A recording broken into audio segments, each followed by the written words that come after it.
Our film begins with a woman named Dilara, who appears to be a famous theater actress.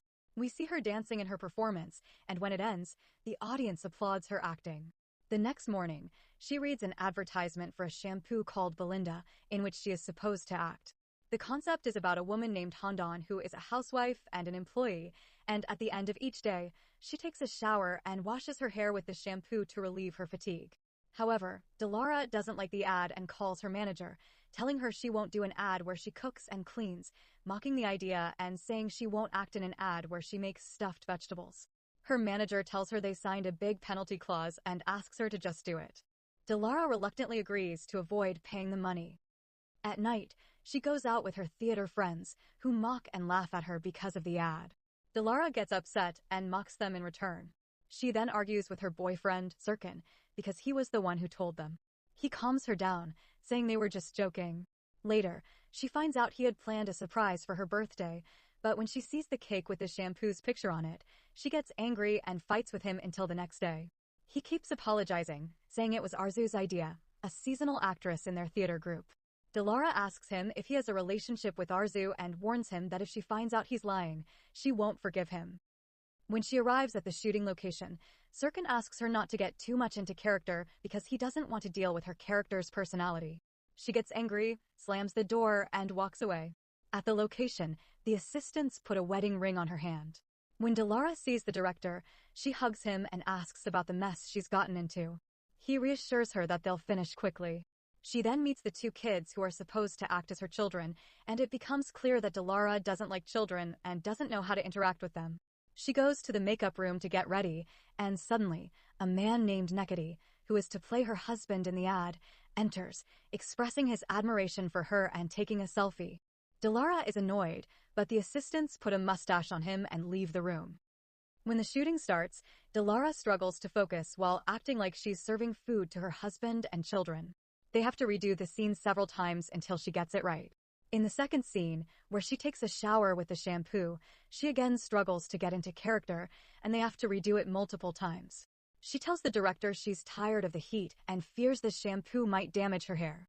The director advises her to fully embrace the character of Handan. She follows his advice, and as she enjoys washing her hair, she suddenly opens her eyes to find the set has disappeared and she's in a real house.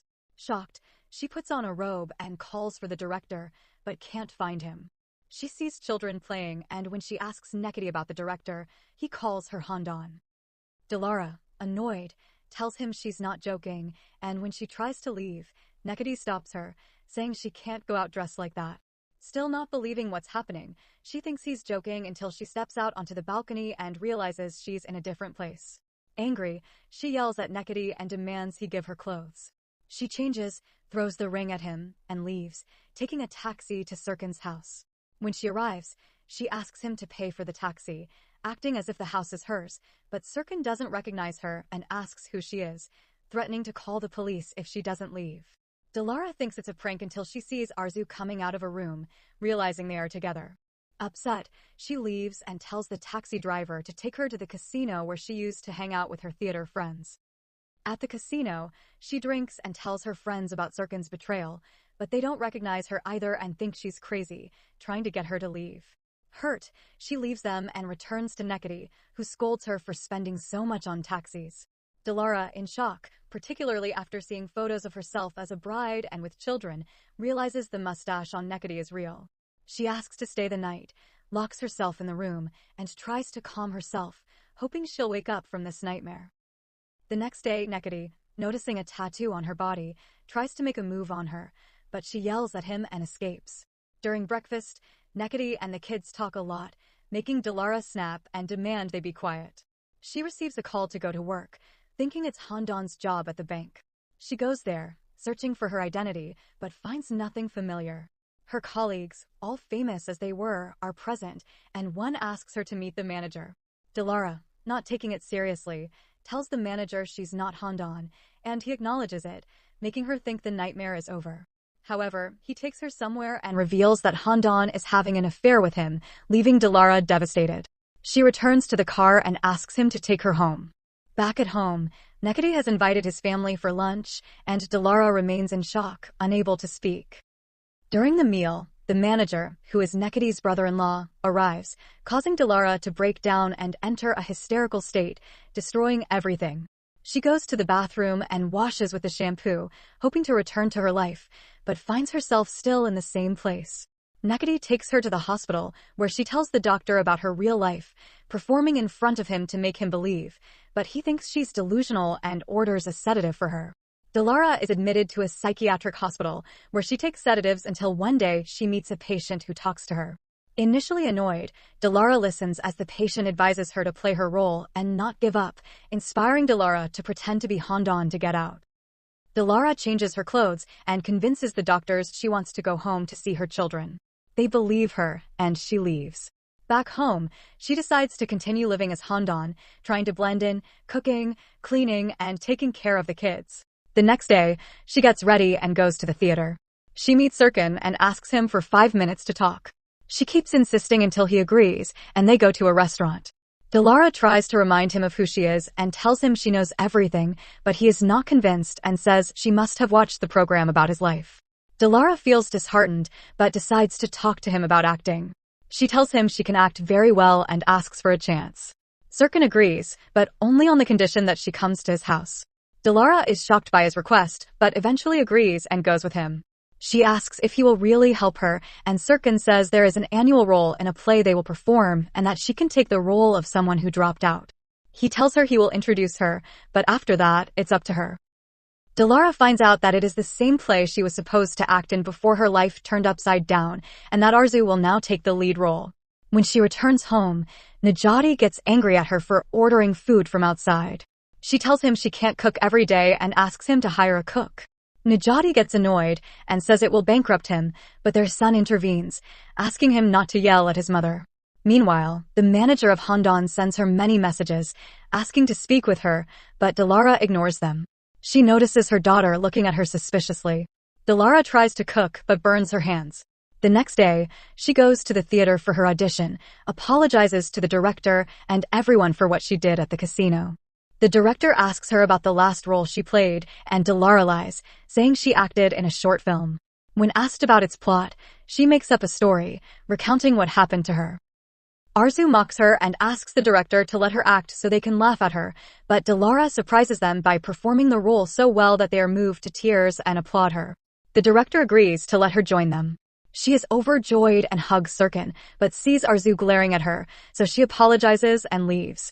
Later, she goes out with Nejati and his family, trying to cook with them, but Nejati's mother dislikes her food and throws it away. She asks her daughter-in-law when her husband will arrive, but she says he's working and can't come. Nejati's mother blames her for not being able to have children. Nejati agrees with his mother, making his sister upset, who then leaves. Dilara is hurt by their words and follows Nejati's sister to comfort her, bringing her a beer and sharing the theater story, asking her to keep it a secret. When Dilara returns home, she finds her manager waiting for her, asking about the money. She tells him she had electric shock therapy at the hospital and doesn't remember anything, asking him to understand. Dilara learns that Handan and her manager were stealing money from the bank and planned to run away together. The manager gets angry and chokes Dilara, asking if she planned to run away with someone else, saying she can't escape him. At that moment, Nejati arrives, scaring the manager away. Dilara starts smoking and recalls the words of the patient she met in the hospital and the director's advice to become Handan. She decides she must find a way to reclaim her life. She searches for the money but can't find it, deciding to live Handan's life exactly. She cleans, cooks, takes care of the kids, and plays the role. One day, while driving, she stops at a traffic light and suddenly crashes into another car, damaging a power generator but escaping unharmed. She finds a note saying she has only 24 hours to return the money. Back home, she sits with Nejati, who reminisces about the day he saw her at his cousin's wedding, saying he felt a fire in his heart. Dilara appears bored by his story, takes his cigarette, and agrees to have a relationship with him. This helps her locate the money, which she retrieves while he sleeps. The next day, she writes him a letter apologizing, leaves her ring, kisses the kids, and as she leaves, her daughter wakes up and asks if their mother will return. Dilara smiles and says she will. Outside, she sees a car and fears it's the people wanting the money, but it's the police. At the station, she waits anxiously, worried about missing the play. She waits a long time before seeing the officer, who tells her she was summoned for damaging the power generator. Relieved, Dilara quickly leaves the station, tries to catch a taxi but can't find one, so she runs to the theater. Upon arrival, she apologizes for being late, but they reveal they know about her past, that she hasn't acted before, and that she's married with kids. She learns Arzu spied on her and tattled. Dilara becomes angry, telling them they don't know what she sacrificed for the play, begging Sirkin to speak up for her, but he remains silent. She pleads with the director to let her act, even just to dance in the ensemble, but he refuses, saying the cast is complete. Dilara breaks down, feeling lost, climbs to the roof, and contemplates suicide. Suddenly, it starts raining, and she decides to dance the same dance she was supposed to perform in the play. She sees Najati below, throws the money from her bag, and people gather to take it. When the performance ends, Dilara descends, but the people Handan stole from are waiting, intending to kill her. She braces herself for death, stands in front of the car, and closes her eyes, only to find herself on a film set. The director stops the shoot, praises her performance, and thanks her, saying he knew she was the only one who could do it. Dilara is stunned, not understanding what happened, but notices the burn mark on her hand from the kitchen incident.